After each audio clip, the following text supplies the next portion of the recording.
Livro dos Salmos, Salmo de número 132, acompanhe comigo, por favor. Diz assim a palavra do nosso Deus: Lembra-te, Senhor, a favor de Davi, de todas as suas provações, de como jurou o Senhor e fez voto ao poderoso de Jacó. Não entrarei na tenda em que moro, nem subirei ao leito em que repouso. Não darei sono aos meus olhos, nem repouso às minhas pálpebras, até que eu encontre lugar para o Senhor, morada para o poderoso de Jacó. Ouvimos dizer que a arca se achava em Efrata, e a encontramos no campo de Jaar. Entremos na sua morada, adoremos ante o estrado de seus pés. Levanta-te, Senhor, entra no lugar do teu repouso, tu e a arca de tua fortaleza. Vistam-se de justiça os teus sacerdotes e exulte os teus fiéis. Por amor de Davi, teu servo, não desprezes o rosto do teu ungido. O Senhor jurou a Davi com firme juramento, e dele não se apartará um rebento da tua carne. Farei subir para o teu trono. Se os teus filhos guardarem a minha aliança e o testemunho que eu lhes ensinar, também os seus filhos se assentarão para sempre no teu trono. Pois o Senhor escolheu a Sião, preferiu-a por sua morada. Este é para sempre o lugar do meu repouso, aqui habitarei, pois o preferi. Abençoarei com abundância o seu mantimento, e de pão fartarei os seus pobres. Vestirei de salvação os seus sacerdotes, e de júbilo exultarão os seus fiéis. Ali farei brotar a força de Davi. Prepararei uma lâmpada para o meu ungido. Cobrirei de vexame os seus inimigos, mas sobre ele florescerá a sua coroa. Vamos orar, irmãos. Senhor Deus, a tua palavra ela foi lida aqui no Salmo de número 132. Ó Pai, que nesse momento o Senhor possa falar aos nossos corações, falar à tua igreja, Pai, que necessita tanto da tua palavra para continuar a caminhada e serem abençoadas e abençoados por ela. Senhor, que o teu Santo Espírito possa estar conosco nesse momento. Ilumina a nossa mente, ó Pai, para compreender o que o Senhor quer falar conosco, ó Pai. Não deixe que a nossa atenção seja desviada, mas que nós possamos ouvir atentamente aquilo que o Senhor quer falar para conosco. Nos ajude a compreender esse texto, guardar essas palavras em nosso coração e aplicá-la em nossa vida, em nome de Cristo. Amém. Irmãos, o livro dos Salmos, o livro que nós temos em mãos, são canções a serem seguidas por instrumentos de corda. Um livro de poesias divinamente inspiradas que nos mostra não apenas o sentimento dos seus escritores, dos salmistas para com Deus, mas também os sentimentos do Senhor para com esses homens e para com o seu povo. Ele foi organizado em 5 livros menores, em referência aos 5 primeiros livros de Moisés, os livros da lei. Dos 150 salmos, esse salmo aqui, o 132, está no 5º e último livro, numa coleção chamada Salmos de Romagem. de Salmos, que vai do 120 até o 134, ela preserva as memórias dos peregrinos que caminhavam a Jerusalém por no mínimo 3 vezes ao ano para a adoração no templo. Eu não sei como você veio à igreja hoje, se você veio de carro, se você veio a pé, provavelmente é possível que você tenha vindo, ouvindo uma canção, um louvor, ou orando, ou em silêncio. Mas a verdade é que quando essas pessoas, quando esses peregrinos iam adorar no templo, eles iam cantando e adorando ao Senhor, eles iam entoando esses salmos. Eles entoavam essas verdades louvando a Deus durante a viagem. O salmo que acabamos de ler é um hino. E os hinos, eles eram entoados em momentos de gratidão, regozijo, de profunda adoração a Deus. É o maior dos salmos de romagem, que nos apresenta basicamente 3 momentos. Nós vemos aqui, nesse salmo que a princípio é de difícil compreensão, admito, mas no primeiro momento o salmista, ele recorre ao Senhor para que leve em conta o juramento feito pelo rei Davi. Davi, ele fez um juramento ao Senhor, e aqui o salmista recorre a esse juramento, dos versos 1 a 7. No segundo momento, então, o salmista ele começa essa oração, e ele ora ao Senhor por sua presença e favor sobre o povo. É isso que nós vamos ver nos versos de 8 a 10. E o terceiro momento, o salmista agora ele apela ao Senhor, que fez um juramento a Davi. Davi fez um juramento ao Senhor no início do salmo, e no fim do salmo nós vemos um juramento que o próprio Deus fez com Davi. Tudo indica que o salmo foi escrito pelo rei Salomão por volta do ano de 1006 a.C., no período da dedicação, um ano após o término da construção do templo, aquele templo glorioso de Salomão. Na época ele foi construído, e após um ano chegou o grande dia da dedicação. Semelhantemente, quando os homens costumam construir templos, não de Salomão, porque o templo de Salomão não existe mais, ele já foi destruído na antiguidade, mas os homens hoje costumam fazer construções e depois eles inauguram essas construções.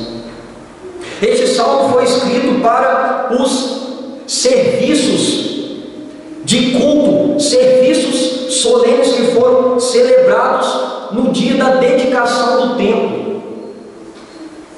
Ele é um resumo poético da oração no dia da dedicação feito por Salomão. Isso é registrado na Bíblia, mas aqui nós vemos ele em forma de poesia no livro dos Salmos. Além disso, registros nos informam que ele foi usado também na dedicação do segundo templo por Esdras.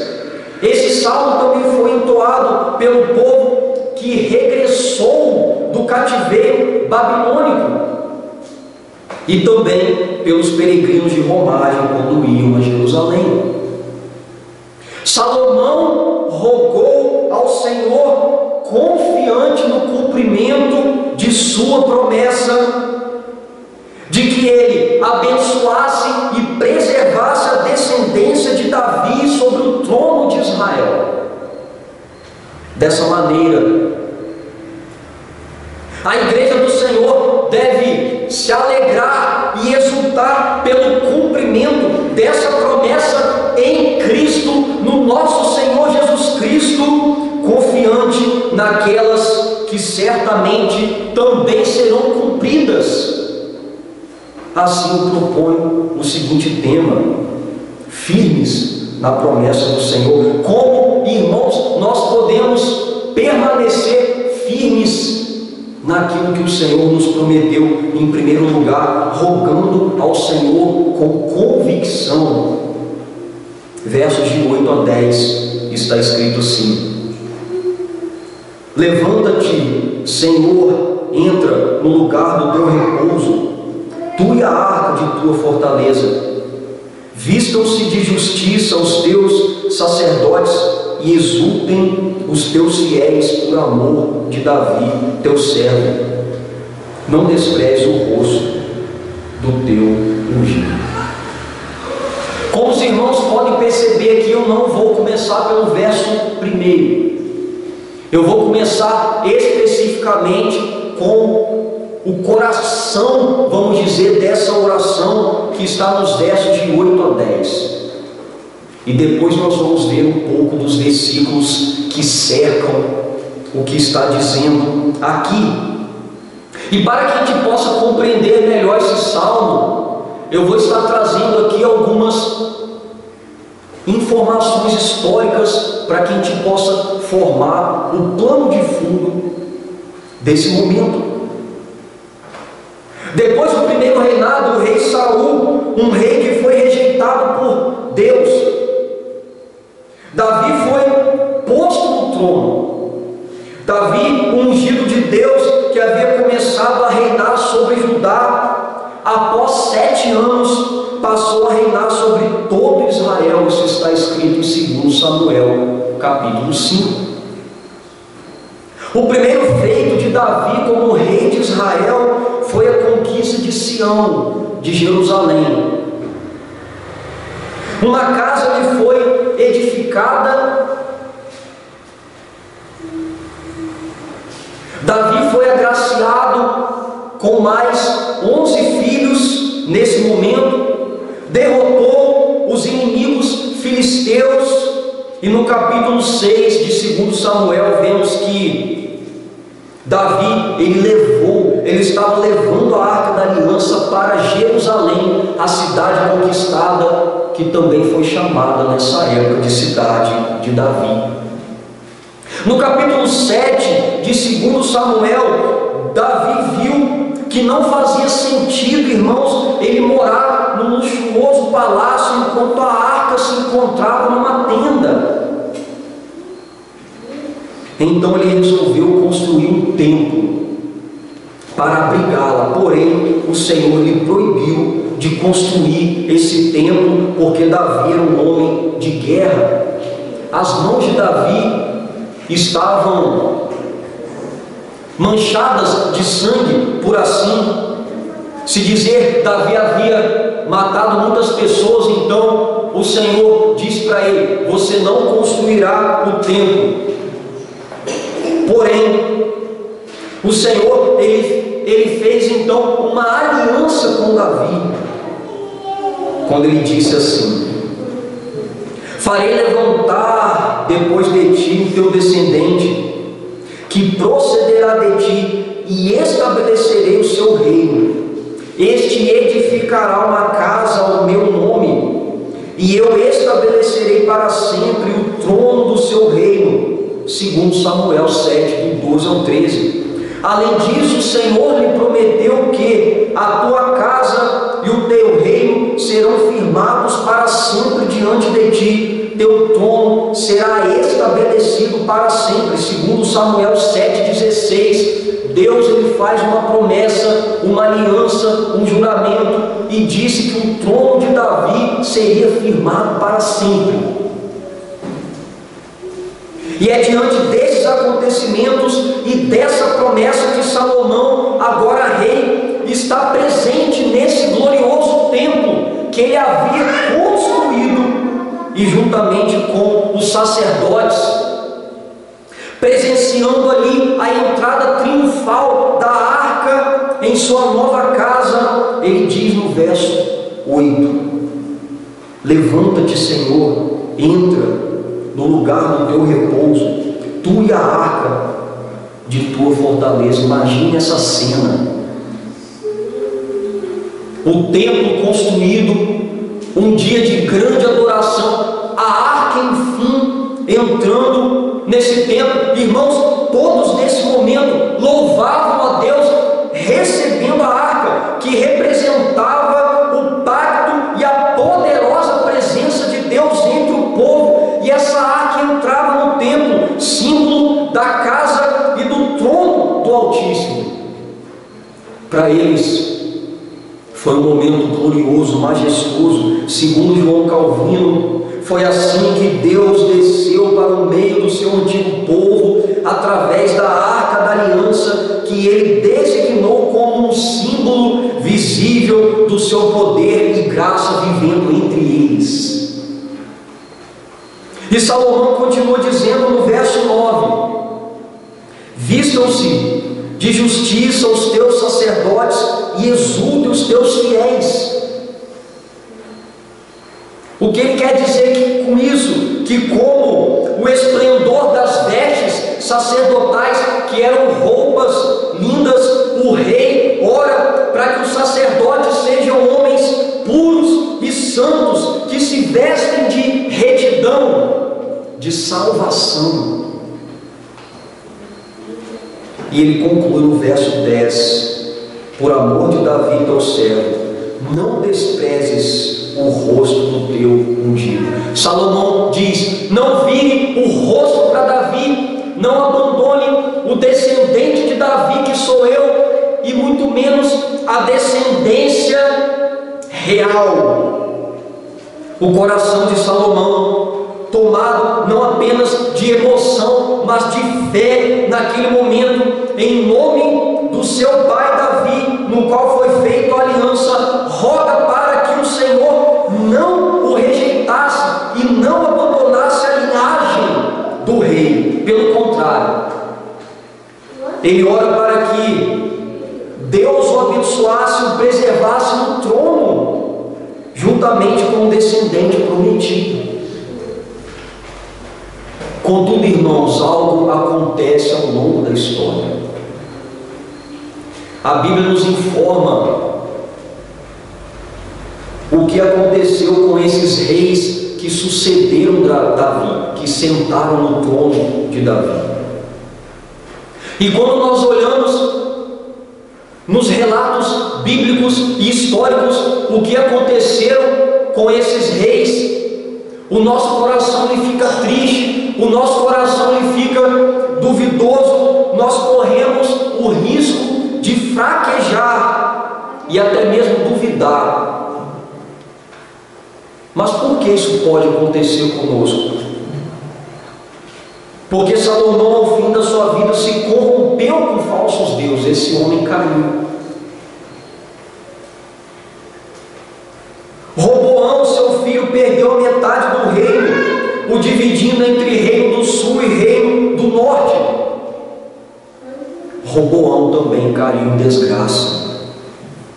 O reino do norte mergulhou em idolatria e foi punido por Deus pelos assírios no ano de 722 a.C. O reino do sul se apostatou de tal maneira que foi castigado pelos babilônicos, e em 586 a.C.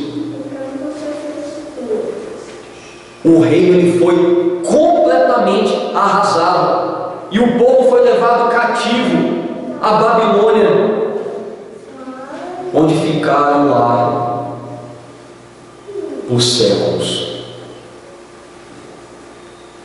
Desse modo que houve com a promessa de Deus, irmãos, uma vez que a promessa dependia da obediência, todos caíram e foram envergonhados. Só que, apesar da infidelidade dos homens, da queda desse reino, por causa da desobediência desses homens, Deus permaneceu fiel para com o seu povo e naquilo que os homens falharam. O Senhor Jesus Cristo, que veio como filho de Davi, como verdadeiro filho do rei Davi. Ele triunfou sobre aquela cruz, e a promessa de Deus para com o seu povo, ela não foi lançada por terra, mas ela foi cumprida, não nos homens que falharam, mas na pessoa de Cristo, como disse o anjo a Maria. Este será grande, será chamado Filho do Altíssimo. Deus, o Senhor, lhe dará o trono de Davi, seu pai. Ele reinará para sempre sobre a casa de Jacó, e o seu reinado não terá fim. O Senhor Jesus, como descendente de Davi, obedeceu a Deus de maneira perfeita, e não foi apenas posto no trono de Davi, mas no trono do universo, e se assenta à destra do Pai. Meus queridos, é em Cristo que o clamor de Salomão, aqui nesses versos, foi ouvido e cumprido para sempre. Aquilo que os homens não conseguiram fazer, Deus, Ele fez por meio do seu ungido, por meio do Senhor Jesus Cristo, cumprindo a promessa feita a Davi, ouvindo o clamor do seu filho Salomão. É em Cristo que, mesmo depois da destruição do templo e do sumiço da arca, Deus se fez plenamente presente, como disse o apóstolo Paulo. Aprove a Deus que nele, em Cristo, residisse toda a plenitude. E aqueles que são do Senhor Jesus Cristo pela fé, segundo o mesmo Paulo, são edificados para a habitação de Deus no Espírito. O templo foi destruído, essa glória, essa presença plena de Deus, ela foi vista no seu Filho, no Senhor Jesus, e aqueles que estão em Cristo são templos do Espírito Santo, possuem a presença do Espírito de Deus em seus corações. É em Cristo que, embora os sacerdotes do templo tivessem falhado, os crentes pela graça são salvos para viverem em novidade de vida num reino de sacerdotes, como disse o apóstolo Pedro. Vós também, como pedras vivas, sois edificados casa espiritual e sacerdócio santo, para oferecer sacrifícios espirituais agradáveis a Deus por Jesus Cristo. 1 Pedro 2,5. E é em Cristo que, apesar da derrota dos reis terrenos, a promessa de vitória foi cumprida pelo grande Rei Celestial. Jesus morreu no lugar do seu povo, tomando sobre si o nosso pecado, nos cobrindo com um manto de justiça, vencendo a morte em sua gloriosa ressurreição, como escreveu Lucas sobre Davi e seu ungido, sendo, pois, profeta e sabendo que Deus lhe havia jurado que um dos seus descendentes se assentaria no seu trono, prevendo isto, referiu-se à ressurreição de Cristo. Atos 2, 30, 31. Logo o Rei Jesus, ele já inaugurou esse reino, cumprindo essas promessas que nós vemos aqui no Antigo Testamento, um gracioso reino e um reino relacional, na qual o Senhor se relaciona conosco, no qual o súdito crê para ter vida. E quando esse súdito crê e ele tem vida em Cristo, ele agora o honra, o adora e o obedece. Todavia, irmãos, o reino ainda não foi consumado. Nós devemos continuar rogando e crendo com a certeza de que as promessas futuras serão fielmente cumpridas. As promessas que por Cristo foram feitas à sua igreja, a cada um de nós, elas hão de ser cumpridas, como essas promessas foram cumpridas em Davi e também em Salomão. Quais são essas promessas? As promessas de que todas as coisas serão renovadas na volta de Cristo, um novo céu, uma nova terra, onde nós reinaremos com Ele para todo sempre, sem pecado, sem choro, sem dor, sem mácula. Isso há de cumprir na vida da sua igreja e na nossa vida. Todos os reinos se prostrarão diante do Cordeiro e toda a terra será cheia com o conhecimento da glória de Deus. São promessas que hão de ser cumpridas. Além de permanecermos firmes nas promessas do Senhor, quando rogamos a Ele com convicção. Em segundo lugar, nós permanecemos firmes considerando a fé dos nossos antepassados. Aqui nós retornamos aos versos de 1 a 7, que diz assim: lembra-te, Senhor, a favor de Davi, de todas as suas provações, de como jurou ao Senhor e fez votos ao poderoso de Jacó.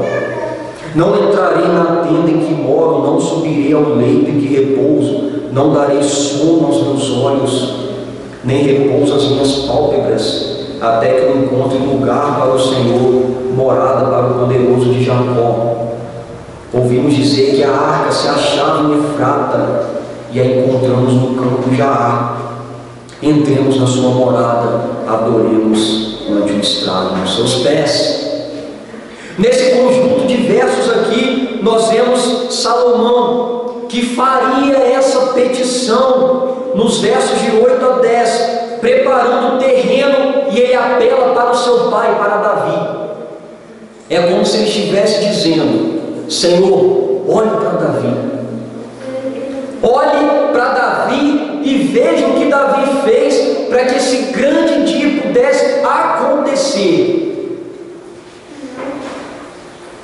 Ele não se dirige a Davi como os romanistas dizem, os católicos romanos pregam, na tentativa de defender a doutrina pagã da oração pelos mortos, mas ele ora ao Senhor, ele não invoca Davi, nem ora Davi aqui, mas ora a Deus. Salomão começa pedindo para que o Senhor se lembre do que Davi fez,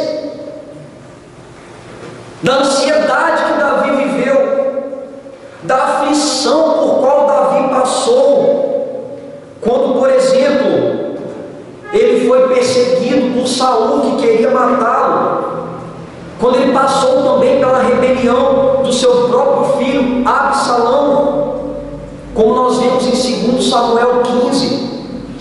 Salomão pediu ao Senhor que levasse em consideração a fidelidade de Davi e o voto que Davi fez ao Senhor.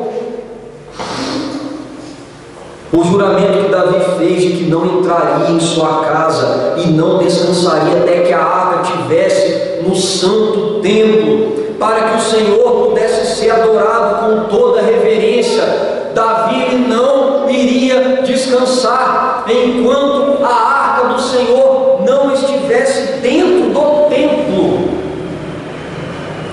Esse juramento, queridos, comprova que os interesses de Deus estavam muito acima do que o seu próprio conforto.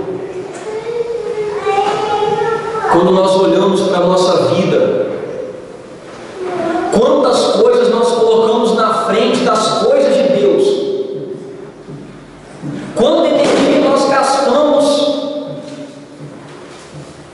nas nossas atribuições e apenas naquilo que nós queremos por si próprios e não na obra, nas coisas em relação ao reino.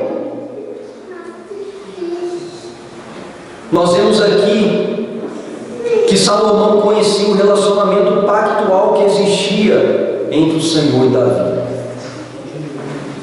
Nesse sentido, meus queridos, nós devemos rogar ao Senhor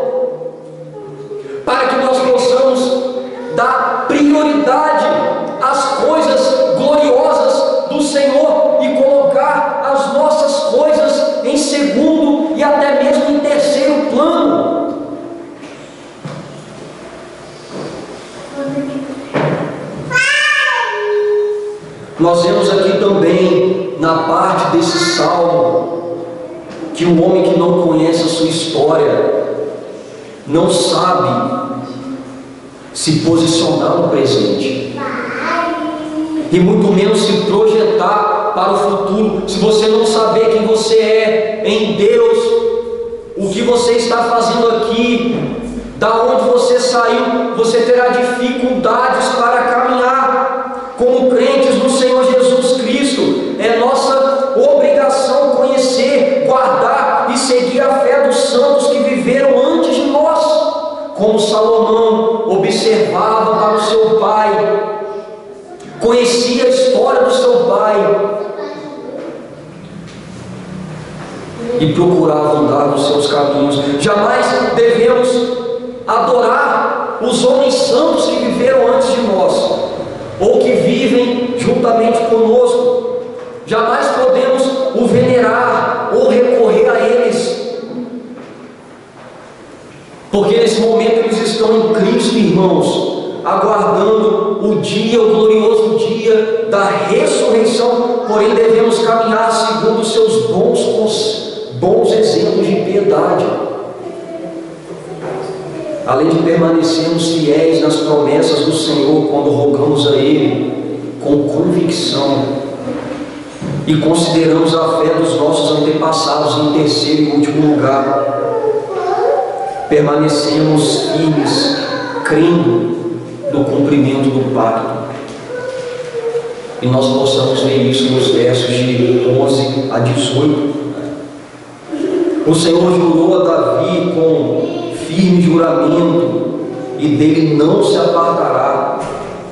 Um rebento da tua carne farei subir para o teu trono, se os teus filhos guardarem a minha aliança e o testemunho que eu lhes ensinar.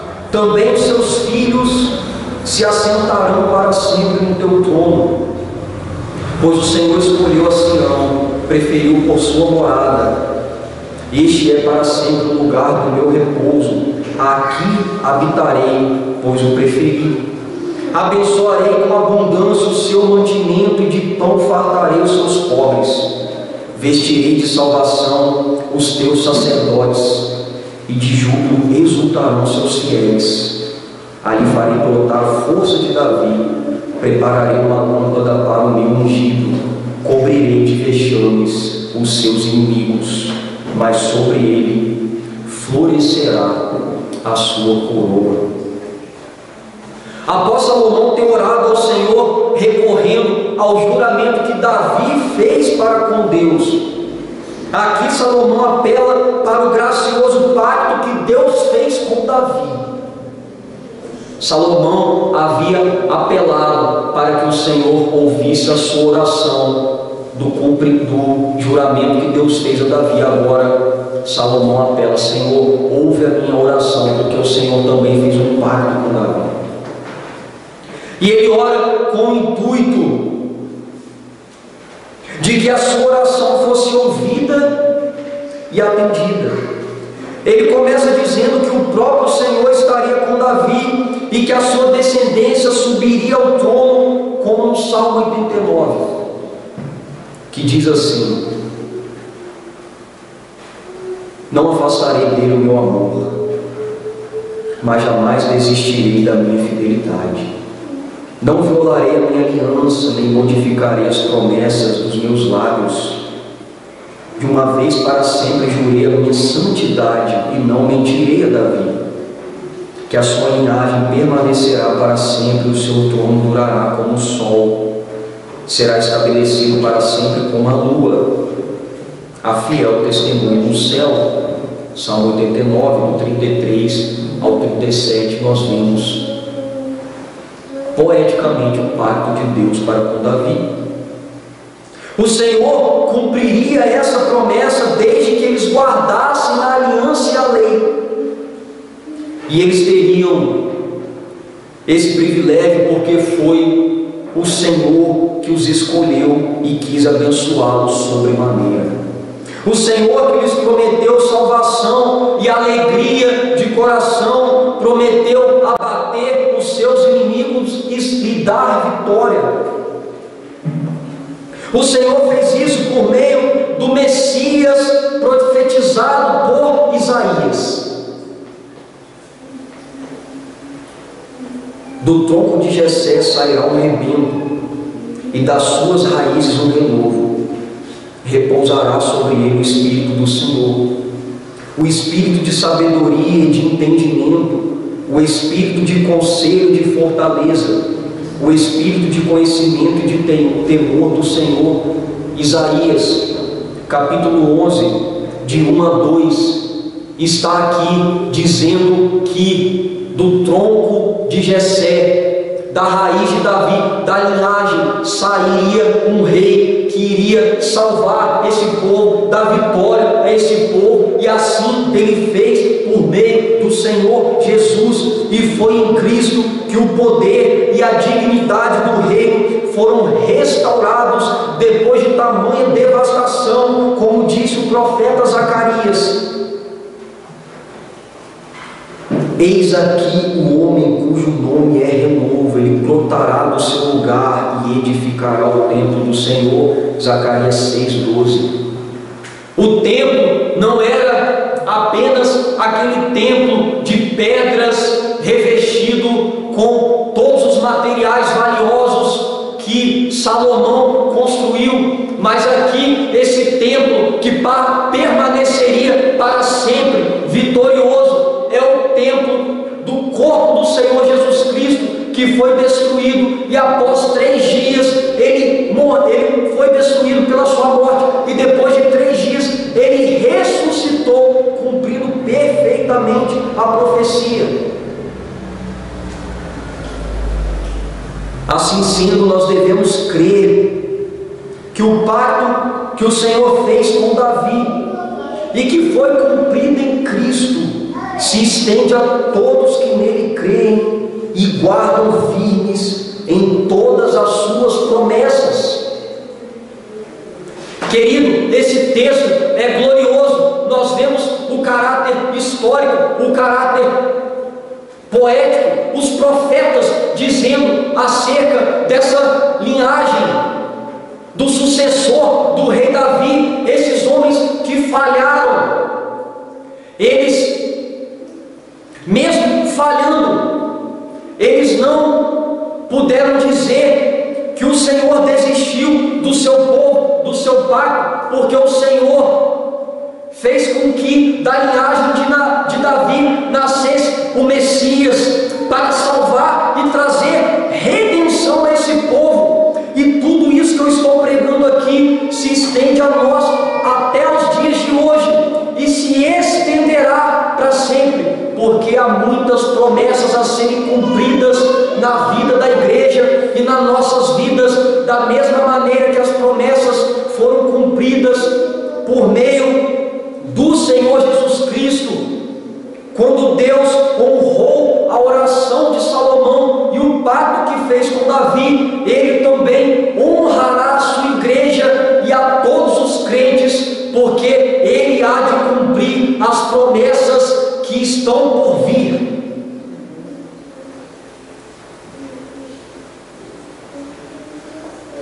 Quais são as lições que nós podemos tirar para a nossa vida, que foram expostas nesse salmo, nesse texto? Em primeiro lugar, nós devemos continuar como igreja orando, rogando e perseverando e crendo que o Senhor cumprirá essas promessas na vida da igreja e na nossa vida. Peça para que Deus avive o seu coração, para que Deus traga ânimo sobre a igreja, para que essa igreja confie que as promessas serão cumpridas da mesma maneira que todas as promessas foram cumpridas a esse povo antigo. E nós podemos fazer isso orando, nós podemos fazer isso quando nós evangelizamos uma pessoa, nós podemos fazer isso no nosso dia a dia, fortalecendo a fé um dos outros, dizendo uns para os outros: fique firme, as promessas de Deus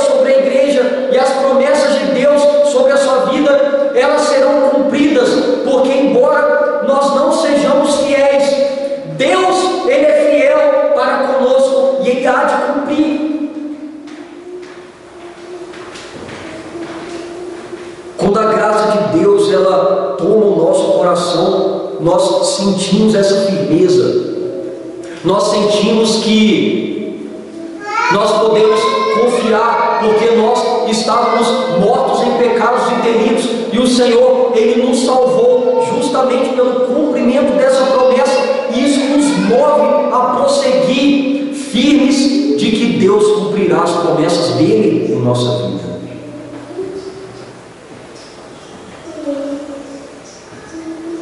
Eu quero que os irmãos saibam que vocês não devem temer a morte.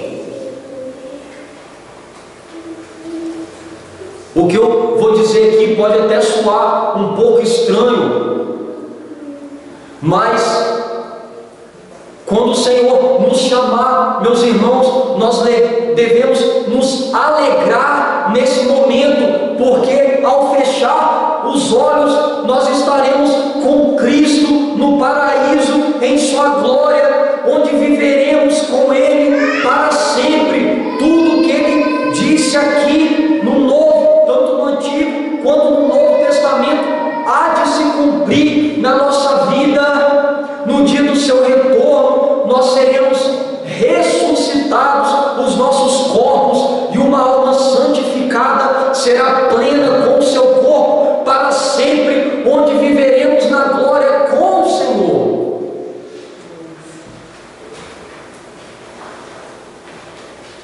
Ele há de renovar os céus e a terra. A igreja há de viver num lugar onde não tem pecado, não tem pranto, não tem choro. Todos se prostrarão diante dele e o adorarão. São milhares, muitas promessas que o Senhor tem, promessas gloriosas na Bíblia sobre a sua igreja e as nossas vidas. É por isso que nós devemos caminhar firmes em santidade de vida, dia após dia, priorizando as coisas do reino.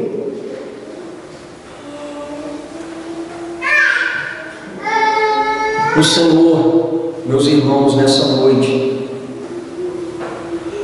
Ele fortaleceu a nossa fé, Ele nos exortou que nós devemos continuar caminhando firmes, porque todas as suas promessas elas serão cumpridas, como ela foi cumprida aqui por meio da vida e da vinda de Cristo. Por favor, fique de pé nesse momento. Eu quero orar pela sua vida.